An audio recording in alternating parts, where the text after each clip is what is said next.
치리하던 때에 그 땅에 흉년이 드니라. 유다 베들레헴의 한 사람이 그의 아내와 두 아들을 데리고 모압 지방에 가서 거류하였는데 그 사람의 이름은 엘리멜렉이요 그의 아내의 이름은 나오미요 그의 두 아들의 이름은 말론과 기럝이니 유다 베들레헴 에브랏 사람이더라. 그들이 모압 지방에 들어가서 거기 살더니 나오미의 남편 엘리멜렉이 죽고 나오미와 그의 두 아들이 남았으며 그들은 모압 여자 중에서 그들의 아내를 맞이하였는데 하나의 이름은 오르마요 하나의 이름은 룻이더라. 그들이 거기에 거주한 지 10년쯤에 말론과 기럝 두 사람이 다 죽고 그 여인은 두 아들과 남편의 뒤에 남았더라. 아멘. 부활절을 앞두고 사순절 기간을 통해서 가상칠언을 하면서 다음에 설교를 어떻게 할까 고민을 많이 했습니다. 그러다가 빌립보서가 한 1년 반 넘게 걸릴 것 같아서 잠시 잠깐 보류를 하고 우리 우재영 목사님이 주기도문 신약을 하기 때문에 구약을 해야지 생각을 가지고 처음에는 출애굽기를 통해서 구원의 여정을 설명하고 싶었는데 그것도 이게 시간이 너무 오래 걸리겠는 거예요. 그래서 어떻게 할까 고민하다가 요즘 읽고 있는 오후에 한 번씩 보고 있는 유진 피터슨의 그 사람이 적은 책 중에 현실에 뿌리박은 영성이라고 하는 책이 있습니다.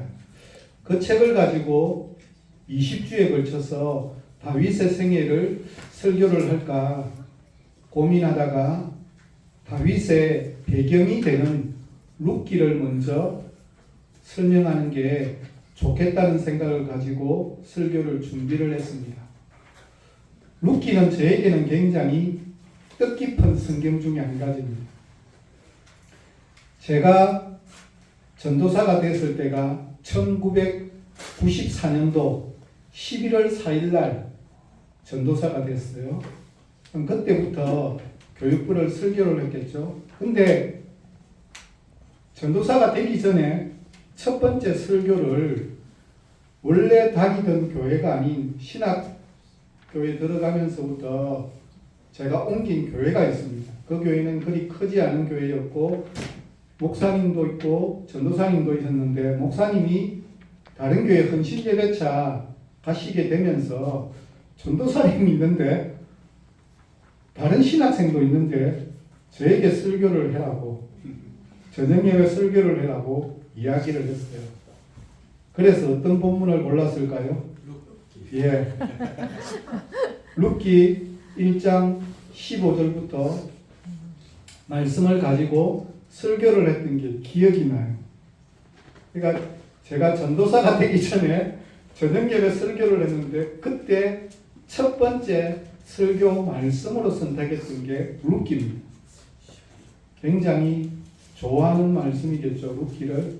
그래서 룻기를 새롭게 한번 점검하고 돌아보면서 내 생각이 얼마나 많이 바뀌었는지를 깨닫는 시간을 보내고 있습니다. 저는 룻기를 전하면서 해석의 원칙이 두 가지가 있습니다. 그 두 가지 중에서 첫 번째 원칙은 무엇인가 하면 인과응보의 원리를 따르지 않는다는 원칙입니다. 인과응보라는 말이 무슨 말인지 다 아십니까?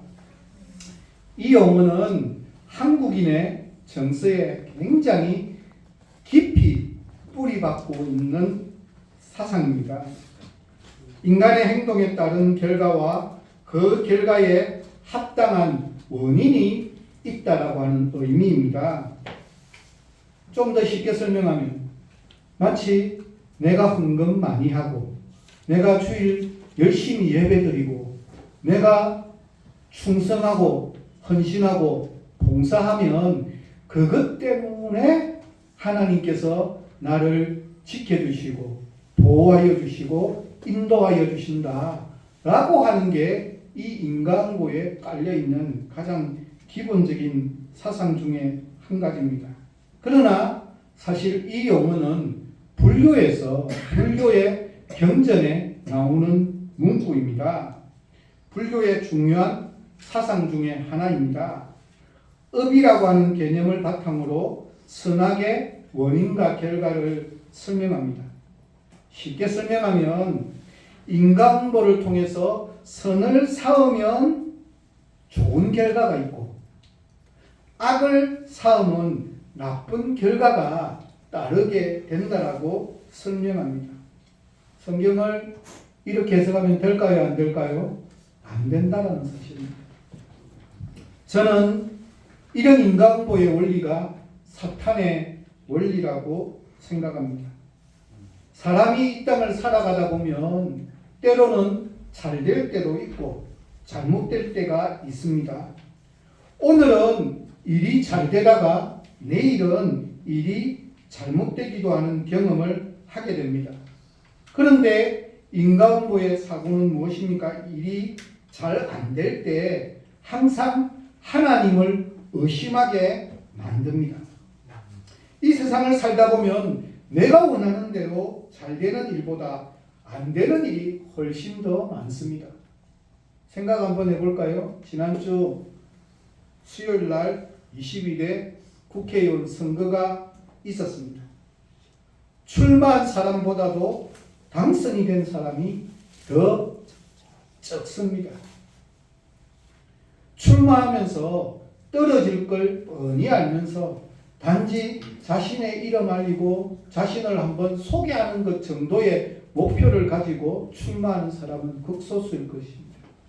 적어도 나는 당선되고자 하는 목표와 마음을 가지고 최선을 다해서 열심히 뛰었음에도 불구하고 당선자보다는 낙선자가 훨씬 더 많다는 사실입니다. 나면서부터 죽을 때까지 일이 잘 되기보다는 안 되는 일이 더 많은 것이 우리가 살아가는 이 땅의 현실이지 않습니까? 아니, 잘 되기보다 안 되는 일로 꽉 차 있는 것이 인간의 살아가는 현 세상의 모습입니다. 그것은 우리가 너무나 자주 경험하고 있기 때문에 잘 압니다. 내 생각대로, 내 계획대로 이 세상이 움직이지 않더라는 거예요. 시험 끝마치면 우리는 다 젊을 때 한 번씩 후회를 다 했어. 다음 시험에 어떻게 해야지. 그렇다고 해서 그 다음 시험에 결과가 달랐은 적이 있던가요? 없더라는 사실입니다. 너무나 우리는 잘 알고 있습니다. 이런 인과응보의 논리는 일이 잘 되지 않을 때는 언제나 결국 하나님의 은혜를 의심하게 하고 부정하도록 만듭니다. 내가 애쓴 만큼 하나님이 응답해 주셔야 되고 보답해 주어야 하는데 그렇지 못할 때에 하나님이 과연 살아 계신가에 대한 의심을 가질 때가 많이 있게 됩니다. 어제는 세월호 참사 10주기 추모 행사를 진행했다고 합니다.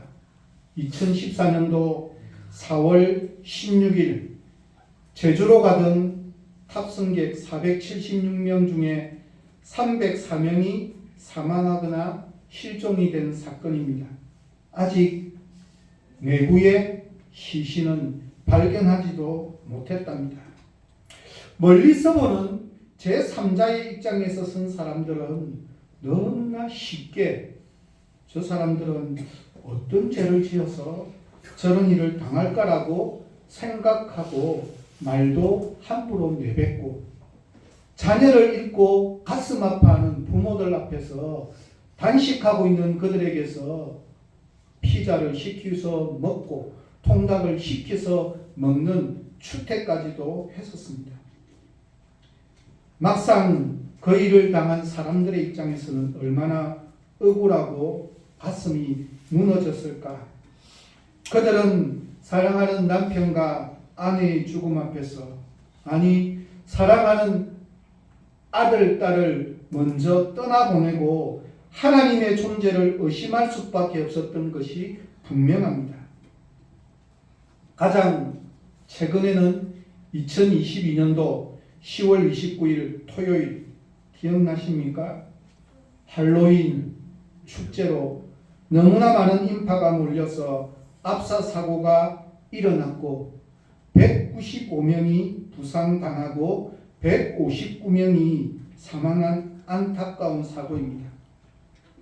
이 사고를 일컬어서 한국 교회의 지도자라고 이야기하는 대형교회 목사들이 위로의 말 한마디는 하지 못할 망정 미국 귀신의 축제를 즐긴 악한 죄를 지은 일로서 하나님의 심판이라고 저주를 받았다라고 하는 말을 쉽게 쏟아낸 이유 또한 아주 전형적인 인과응보의 논리에 따른 생각들입니다.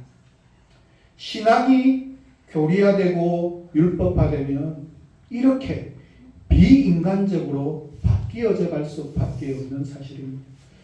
제가 앞에 있던 교회에서 할로윈 사고가 일어났던 10월 29일 이후에 제가 11월 6일 날 바로 이어서 낮예배 설교를 하게 되었습니다.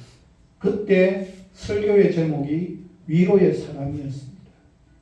너무너무 안타까운 사건 앞에서 하나님의 위로하심이 우리 모두에게 필요하다는 의미를 가지고 설교를 했었습니다. 그 죽음에 대한 안타까움이 더 우선되어야만 되는데 그것을 마치 하나님께서 심판하신 것처럼 바라보고 말하는 것은 결코 바른 해석이 아니라고 하는 사실입니다. 까르마조프가의 형제들이라고 하는 아주 유명한 책이 있습니다. 도스토옙스키가 쓴 책인데 이 책의 주인공은 이반이라고 하는 사람입니다. 세상에서 인간으로서 이해할 수 없는 고통들을 너무나 많이 경험하게 되면서 하나님은 정말 살아계신 분일까에 대해서 스스로 질문하고 있는 내용입니다. 세상에는 도무지 사람들이 이해할 수 없는 고난들, 이해할 수 없는 불합리한 일들이 너무나 많이 일어나고 있기 때문에 하나님이 정말 계신다면 이런 일이 왜 일어나지? 그래서 하나님이 안 계신 것 같다라고 하는 사고를 가졌습니다. 물론 이 소설에 등장하는 주인공 이반은 무신론자의 전형적인 대표적인 인물입니다. 이 무신론자인 이반을 통해서 도스토옙스키가 그리고자 했던 가장 중요한 문제는 이 세상이 이토록 불합리하고 부조리하고 고난이 많은데 어떻게 하나님이 존재할 수 있느냐에 대한 하나님의 존재에 대한 질문을 던지고 있습니다. 우리도 현실을 살아가면서 아무리 애쓰고 노력하며 열심히 살고 정말 나름대로 믿음 생활 열심히 한다라고 노력하며 살아감에도 불구하고 때로는 내가 원했던 결과에 턱없이 미치지 못하는 너무나 작고 초라한 결과물을 대할 때 과연 믿음에 대해서 어떻게 생각하십니까? 그래서 저는 이런 인과응보의 사상은 불교적이고 사탄적이라고 생각합니다. 물론 성경은 어떤 면에서 일부분은 인과응보의 원리를 말하는 것처럼 보이기도 합니다. 그러나 인과응보의 사상은 하나님과 인간의 관계를 자칫 상업적으로 만들고 맙니다. 무슨 말입니까? 하나님과 인간 사이에 주고받는 관계로 내가 무엇을 어떻게 해서 하나님을 기쁘게 해야 하나님이 나를 이쁘게 여기고 나에게 무엇을 주는 것처럼 그렇게 해석하도록 만든다는 사실입니다. 하나님과 인간 사이에 이런 인과응보의 관계가 있다는 이 상업적 그래 논리는 참으로 사탄의 생각입니다. 과연 내가 무엇을 하나님께 주어야만 하나님께서 나에게 응답해 주시는 하나님일까요? 우리가 믿는 하나님은 내가 원했던 것으로 채우는 것이 아니라 무제한 사랑과 포용과 사랑으로 끊임없는 사랑으로 죄 많은 우리를 은혜와 사랑으로 이끌어 주시고 인도하여 주시고 책임져 주시는 분입니다. 그래서 룻기를 이러한 원칙을 가지고 해석을 할 겁니다. 두 번째 원칙은 무엇인가 하면 문제와 상황을 해결하는 것에만 관심을 가질 것이 아니라 문제를 바라보는 관점, 상황을 이해하는 관점에 관심을 가진다는 원칙입니다. 좀 쉬운 말로 설명하면 문제와 상황을 해결함에 있어서 사람들의 관점이나 생각이 아니라 하나님의 관점, 하나님의 가치, 하나님의 내용, 하나님의 기준으로 분별할 줄 알아야 문제를 해결할 방식이 달라질 수 있다는 말입니다. 이 말은 룻기 성경이라고 해서 주인공이 룻기가 아니라는 사실, 룻이 아니라는 사실입니다. 제일 뒤에 등장하는 다윗도 주인공이 아닙니다. 룻기를 통해서 설명하기를 원하는 것은 하나님의 열심, 하나님의 신실하심, 하나님의 방법이 무엇인지, 하나님이 어떤 분인지를 설명하는 원칙으로 해석한다는 뜻입니다. 비록 이스라엘 백성들이 하나님을 왜곡하고 잘 모른다 할지라도 하나님께서는 용서해 주셨고 수용해 주시고 받아주신 하나님의 사랑, 설령 하나님과 거래하고 이런저런 조건을 제시하는 것처럼 보이는 수없이 많은 조건들을 다 물리치고 하나님의 방법, 하나님의 원리, 하나님의 관심이 무엇인지를 살펴보겠다는 원칙입니다. 룻기를 통해 룻의 아름다운 헌신이 드러나거나 룻의 위대한 순종이 부각되는 것이 아니라 하나님께서 룻을 어떻게 사용하고 계신지 하나님의 열심이 드러나기를 소망합니다. 저는 하나님은 이스라엘 가운데서 룻을 높이 세우시는 것이 아니라고 생각합니다. 이스라엘 백성으로 하여금 룻의 믿음을 본받으라고 따르라고 말씀하시는 것이 아닙니다. 하나님께서는 룻기를 통해서 우리에게 가르쳐 주시는 원리는 룻의 힘들고 어려운 여러 가지 상황과 환경들을 보면서 그런 힘들고 어려운 환경 가운데서 하나님께서 어떻게 인도하고 계시는지, 하나님이 어떤 분인지, 하나님의 방법이 무엇인지를 설명하기를 원합니다. 사람들의 생각에는 아이고 룻이 절에 배운데 어떻게 하지? 앞으로 어떻게 될까에 대한 염려와 불안의 관점으로 바라보는 것이 아닙니다. 비록 가능성은 하나도 없고 어떤 일이 생길 수 있는 경우의 수는 하나도 보이지 않았던 이 룻이 하나님의 일하심을 통하여 어떻게 다윗의 정조부가 될 수 있었는지 그 과정을 지켜보면서 하나님은 모든 것을 하실 수 있는 분인데 내 방법이 아니라 하나님의 방법으로 이것을 인도해 가신다라고 하는 사실입니다.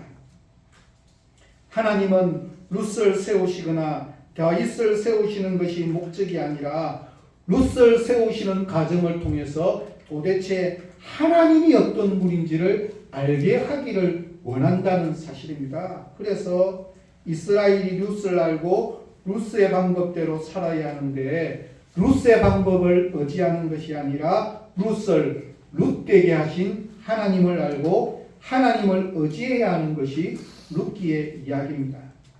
이런 해석 원칙을 통해서 오늘 본문도 살펴보도록 하겠습니다. 본문에 들어가기 전에 룻기에 대한 개론을 한 가지만 설명하면 성경 66권 가운데 룻기는 제일 독특한 책입니다. 왜냐하면 이방인 여자의 이름으로 기록된 유일한 책이기 때문입니다.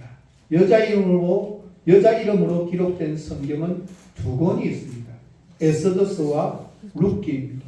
그런데 이 에스더스는 유대인 여자일 뿐만 아니라 더구나 이방 땅에서 왕비에까지 이르는 특별한 출신, 특별한 신분을 가지고 있는 충분히 그 사람의 이름으로 기록될 만한 성경이라고 인식할 수 있지만 룻기는 어떠합니까? 유대인들이 개보다 못한 존재로 취급하는 이방입니다. 뿐만 아니라 모압 출신입니다. 모압 출신이라고 하는 이 사실이 창세기에 보면 아브라함의 조카인 롯이 자기 딸들과 동침해서 낳고 만들어진 족속이 바로 모압 족속입니다. 신명기 23장 3절의 표현을 빌리면 영원히 여호와의 총회에 들어오지 못하리라고 언급된 저주를 받았던 그러한 족속들입니다. 좀 더 쉽게 설명하면 가장 능력 없고 가장 나약하고 가장 초라하고 무엇 하나 자랑할 것 하나도 없고 이방 여인인데다가 더구나 남편마저도 없는 정말 손가락질 받을 수밖에 없는 가장 작디 작은 가장 나약한 존재인 이 룻을 하나님께서 사용하셔서 기록되어진 성경이라는 사실입니다. 이제 본문으로 들어가도록 하겠습니다. 본문의 시작입니다. 사사들이 치리하던 때에 그 땅에 흉년이 들이라. 룻기는 예수님의 족보인 다윗 왕조에 대한 소개로 끝마치지만 시작은 너무나 칙칙합니다. 당시의 때와 장소와 환경은 매우 비극적인 분위기입니다. 사사시대는 사회적으로 혼란스럽고 불안전한 어둠의 시대였습니다. 싸우고 죽이는 일이 기본입니다. 전쟁이 끝나지 않습니다. 사사시대를 설명하는 사사기의 제일 마지막 말씀인 사사기 21장 25절입니다. 우리 같이 한번 읽도록 하겠습니다. 그때 이스라엘에 왕이 없으므로 사람이나 각기 자기의 소견에 옳은 대로 행하였더라. 사사시대의 특징은 너무나 뚜렷합니다. 왕이 없었다는 것은 핑계고 자기 하고 싶은 대로 살았다라고 하는 특징입니다. 신앙적으로, 윤리적으로, 종교적으로, 정치적으로 암흑시대였습니다. 약속의 땅에서 살던 이스라엘 사람들은 각각 자기의 기분대로, 자신의 생각대로, 자신이 하고 싶은 대로 살던 모든 기준이 자기 자신이었습니다. 삶의 기준과 최고 우선순위가 자기 자신입니다. 자기 마음에 합한 게 진리고 최고입니다. 하나님의 말씀에 맞지 않고 설령 다른 사람들에게 해가 된다 할지라도 자기에게 유익한 일이면 조금도 주저하지 않는 시대였습니다. 그 결과 서로 거짓말하고 서로 속이고 싸우고 정죄하고 살인까지 서슴지 않았습니다. 한마디로 모든 것은 자신이 기분에 따라서 움직여져가는 시대였습니다. 그런데 엎친데 덮친 격으로 약속의 땅에 흉년까지 들어서 먹고 사는 문제가 심각한 상태에 이르렀습니다. 여기서 우리는 잘 생각해야 됩니다. 이 흉년이 누구에게 찾아왔습니까? 그것은 바로 엘리멜렉이라고 하는 가장으로 있는 한 가정에 찾아왔습니다. 더구나 엘리멜렉의 이름의 뜻은 무엇이라고 나옵니까? 하나님은 왕이시다 라고 하는 이름의 뜻을 가지고 있습니다. 이 말은 우리에게 참으로 많은 것을 시사합니다. 내가 아무리 하나님을 왕으로 고백하며 믿으며 살아가고 믿음의 땅 속에 있는 것처럼 약속의 땅 속에 살아가고 있는 것처럼 교회에서 열심히 신앙생활하며 살아감에도 불구하고 흉년이라고 하는 문제는 찾아올 수밖에 없다는 사실입니다. 아울러서 이 1절과 2절은 소설 기법을 이해하면 더 재미있는 표현입니다. 지금 이런 일이 펼쳐지고 있는 것은 어디입니까? 유다, 베들레헴, 에브라시라고 하는 지명입니다. 이 말을 우리말로 번역하면 무슨 뜻인가 하면 수확이 풍성한 떡집이라고 하는 뜻을 가지고 있습니다. 흉년으로 먹고 사는 문제를 걱정해야 하고 하나님은 왕이시다라고 하는 믿음을 가진 엘리멜렉에게 흉년을 만나고 베들레헴을 떠나 모압행을 선택했으며 거기서 죽고 말았다는 사실입니다. 베들레헴과 흉년이 어울리지 않듯이 엘리멜렉과 지금의 상황이 전혀 어울리지 않는다는 사실입니다. 뿐만 아니라 그의 아내인 나오미의 이름의 뜻도 기쁨이라는 뜻을 가지고 있습니다. 그러나 이 나오미에게 일어난 일은 남편을 먼저 떠나보내고 사랑하는 두 아들도 먼저 떠나보내는 슬픔과 비극뿐입니다. 흉년의 상황에 남편을 따라서 모압 땅으로 갔고 그곳에서 사랑하는 남편과 두 아들을 잃었습니다. 다시 말해서 나오미도 자신의 이름의 뜻과는 너무나 거리가 먼 인생의 최고 흉년을 만났습니다. 이런 표현을 소설에서 기법은 아이러니라고 표현합니다. 역설이라는 뜻을 가지고 있습니다. 가장 좋은 것이지만 가장 최악의 상을 극과 극을 대조시킴으로 말미암아서 이것이 얼마나 큰 고통을 안겨주고 있는지 가장 깊은 어두움을 표현하고 있는 기법입니다. 예수 잘 믿으면 인생에서 항상 흉년만 있다고 말하면 우리를 속이는 문제임을 우리는 기억해야 합니다. 내가 아무리 예수 그리스도를 잘 믿어도 믿음의 흉년은 찾아옵니다. 하지만 그 믿음의 흉년 때문에 우리가 넘어지거나 좌절하거나 쓰러지지 않는 것이 바른 믿음임을 우리는 기억해야만 합니다. 우리에게 흉년이 찾아올 때 성도들에게 없기를 원하지만 찾아올 수밖에 없는 게 이 땅에서의 삶의 모습입니다. 그래서 성도들이 사업에 때로는 실패할 수도 있고 시험에 떨어질 수도 있고 길을 가다가 넘어질 수도 있고 아플 수도 있고 심지어 안타까운 죽음을 맞이할 수도 있습니다. 그리고 이 밖에 여러 가지 고통과 갈등의 요인들이 수없이 많이 찾아올 수 있습니다. 그래서 바른 믿음은 어려움이 안 찾아오도록 기도하는 것이 아니라 어떤 흉년이 찾아온다 할지라도 내가 바르게 믿음으로 반응할 수 있는 게 바른 믿음의 모습이라는 것입니다. 그래서 룻기를 이러한 원칙에 맞추어서 해석해 보겠다는 것입니다. 그것이 바로 두 번째 해석의 원칙이고 이것이 1절, 2절 속에서도 분명히 드러나고 있는 모습입니다. 문제를 바라보는 관점, 상황을 이해하는 관점이 하나님의 관점, 하나님의 생각, 하나님의 기준으로 볼 수 있어야 한다는 뜻입니다.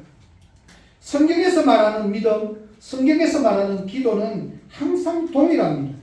내가 아무리 힘들고 어려운 일을 만난다 할지라도 하나님께 무엇을 요구하고 무엇을 어떻게 만들어 달라는 믿음과 기도가 아니라 하나님 그분 그 자체를 더욱더 의지하고 하나님과의 관계를 더 깊은 관계를 만들어 가는 게 바른 믿음이지 지금 당장 어떻게 내 상황을 극복해 달라는 것이 아니라는 사실입니다.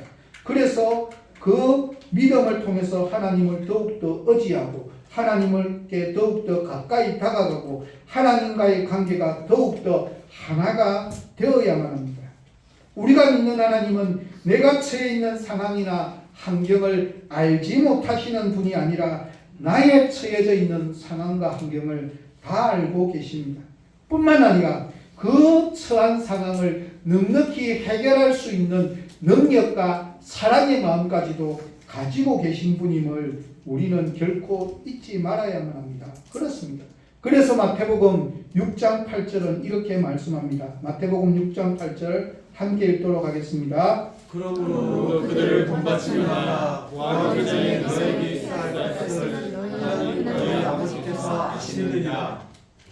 우리가 믿는 하나님이 어떤 분인지를 알아야 합니다. 인간은 연약하여서 자신의 흉년의 문제를 자신의 방법대로 생각하고 결정하고 판단하면서 선택하는 것이 하나님의 방법보다도 더 못한 방법이라는 이 사실을 내가 철저하게 알고 기도하느냐 기도하지 않느냐는 것은 전혀 다르다는 사실입니다. 우리가 믿는 하나님은 우리의 필요를 다 먼저 알아서 채워주시는 분이라고 말씀하고 있습니다. 그러나 중요한 게 있습니다. 하나님은 미리 채워주시는데 단지 내가 원하는 방법대로 채워지지 않는다라고 하는 차이입니다.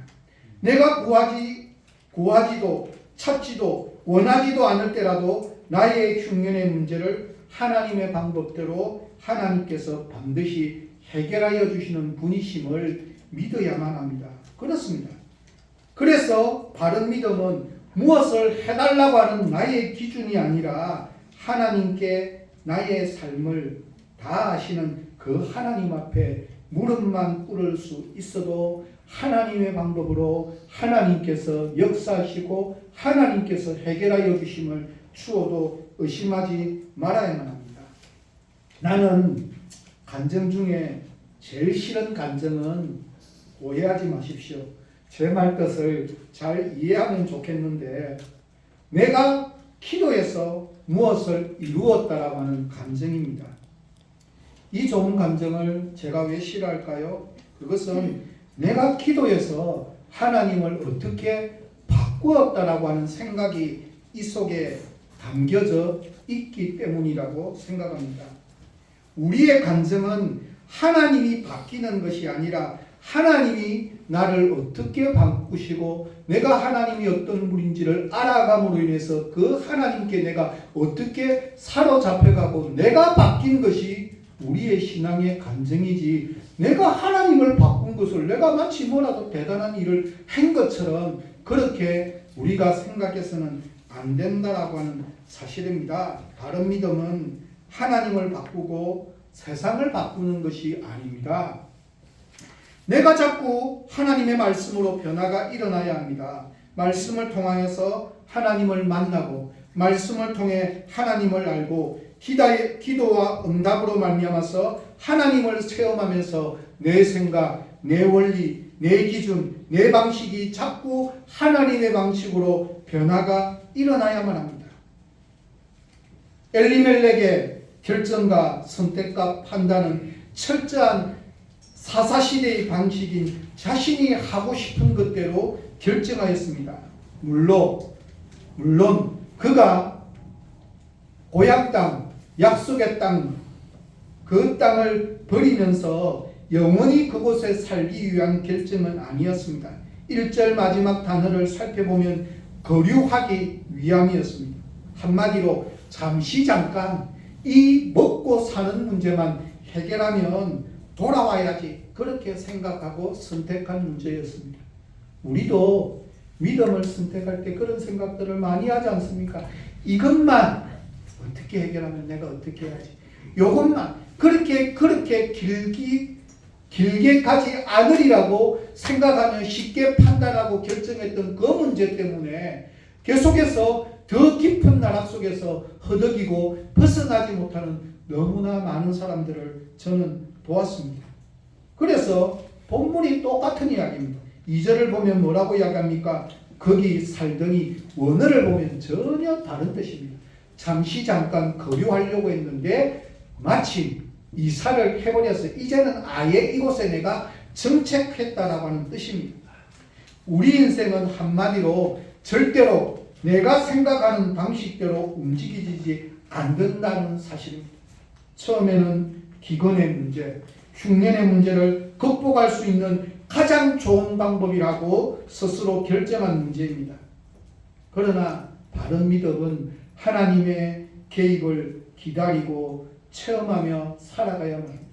하나님의 생각과 하나님의 기준이 무엇인지를 좀 더 인내하면서 이 힘들고 어려운 문제를 견디어낸다면 하나님께서 역사하실 수 있는 방법은 더 다양하고 놀라운 방법이 있을 것입니다. 그러나 엘리멜렉이 선택한 이 차선책, 최선책이 아닌 이 차선책마저도 하나님께서는 사용하셨다라고 하는 사실입니다. 참 이상하게도 룻기는 엘리멜렉과 두 아들의 죽음을 비극적으로 그리거나 큰 비중을 두고 있지 않습니다. 인간에게 있어서 가장 고통스러우며 두려움의 대상이 되는 죽음을 룻기에서는 절망적인 것으로 언급하지 않습니다. 오히려 절망적으로 부각되는 것은 남아있는 사람들이 직면해야 되는 가부로서의 현실적인 삶이었습니다. 당시 고아와 과부와 나그네는 가장 천대받는 계층이었기 때문이고 가장 힘이 없는 존재들이기 때문입니다. 현실의 흉년을 피해 이동했던 모압 땅, 경제적인 어려움을 피할 수 있으리라고 막연하게 생각하고 결정했던 이방의 땅에서 이제 이들은 사회적인 가장 약자인 과부의 신세가 되었습니다. 이 상황에서 어쩌면 남은 자들의 고통은 남편을 잃은 슬픔보다도 현실에 대한 두려움과 공포가 더 크게 밀려 들어왔을 수가 있습니다. 그러나 룻기에서는 죽음과 가부로의 전락, 경제적인 암담함 같은 상황들을 절망적인 현실로 몰고 가지 않고 있습니다. 오히려 잔잔한 수채화처럼 너무나 간단하게 아주 작게 지나치게 강조하지 아니하고 너무나 사소하게 그냥 지나가는 것처럼 이 일을 다시 또 언급하지 않고 잠시만 언급할 뿐입니다. 잠시 곁길로 빠져보면 왜 엘리멜렉이 죽었을까요? 왜 두 아들이 죽었을까요? 이방 땅으로 도망갔기 때문일까요? 아니면 이방 여자와 결혼하지 말라고 했는데 결혼했기 때문일까요? 물론 그럴지도 모릅니다. 하지만 저는 그렇게 해석하지는 않습니다. 성경 자체는 이 일에 대해 전혀 언급하고 있지 않습니다. 즉 엘리멜렉과 두 아들의 죽음은 그다지 중요한 이야기가 아닙니다. 그 일이 중요한 이야기였으면 하나님은 계속해서 반복해서 이야기를 하거나 아니면 그럴 일이었으면 성경에 보면요, 그럴 일이면 하나님의 심판의 일이면 미리 가르쳐 주시고 알려주시고 피할 수 있도록 하나님께서 기회를 주시지, 그럴 기회도 주지 않고 즉각적으로 이렇게 하는 경우는 성경 속에서 언급되어지지 않는다는 사실입니다. 그래서 여기에서 가장 중요한 포인트는 오늘의 설교 제목입니다. 고요하리만큼 정적으로 표현되어 있는 룻기의 처음 부분은 고통과 절망과 죽음으로 가득 차 있습니다. 어쩌면 인간이라면 누구나 겪어야 하는 현실이 바로 그 모습입니다. 그러나 오늘 본문은 그리스도인들에게도 슬픔이 있다는 이야기 자체로 해서 끝나지 않습니다. 룻기 초반부에는 슬픔과 괴로움과 고독과 가뭄과 힘들고 어려움만이 지배하고 있지만 이 와중에도 하나님의 사랑과 긍휼의 물줄기가 우리를 자극합니다. 그것이 바로 남았더라고 하는 단어입니다. 3절에서 남았으며 5절에서 남았더라고 기록하고 있습니다. 물론 여기서 남았다라고 하는 단어마저도 비극일 수 있습니다. 왜냐하면 현실적으로는 가장 최약체인 이 여자인 가부로 남았다는 사실은 더 큰 절망일 수 있기 때문입니다. 하지만 우리의 시선이 아닌 하나님의 시선으로 한번 돌려봅시다. 이 표현은 이제부터 하나님의 역사, 하나님의 개입, 하나님의 열심, 하나님의 생각, 하나님의 기준, 하나님의 뜻이 무엇인지를 보여주는 표현입니다. 하나님의 역사는 인간적인 모든 수단이 배제된 상태에서 주어집니다. 그것은 더 이상 자신을 의지할 만한 부분이 없다라고 인정하고 이제는 도저히 내가 안 되겠구나. 하나님, 나는 이제 어떻게 할 수 없습니다. 하나님 외에는 방법이 없습니다라고 온전히 손을 내려놓고 하나님의 방법을 의지할 수밖에 없는 그 상황이 달아났을 때, 그래, 내가 이제부터 너의 문제를 해결해 주겠노라고 하는 하나님의 개입하는 관점을 오늘 본문에서는 남았으며 남았더라고 그렇게 표현하고 있습니다. 그러기에 남았더라는 단어는 얼마나 아름다운 희망의 이야기인지 모릅니다. 왜냐하면 이제 사사시대 때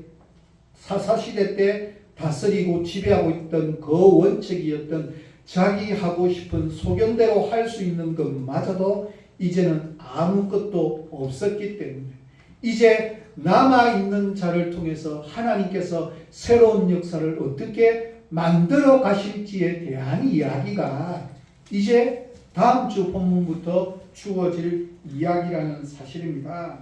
저는 성경을 바라보면서 하나님께서 이스라엘을 선택했었던 것과도 똑같은 방법이라고 생각합니다.